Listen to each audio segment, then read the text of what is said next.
शालिग्रामस्तोत्रमन्त्रजपे विनियोगः।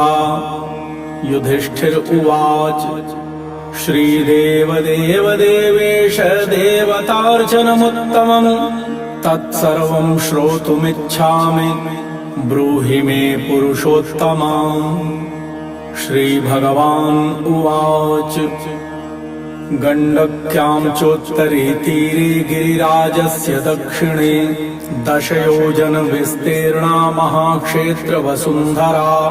शालिग्रामो भवेद्देवो देवी द्वारावती भवेत्। उभयोः सङ्गमो यत्र मुक्तिस्तत्र न संशयः। शालिग्रामशिला यत्र यत्र द्वारावती शिला। उभयोः सङ्गमो यत्र मुक्तिस्तत्र न संशयः। आजन्मकृतपाप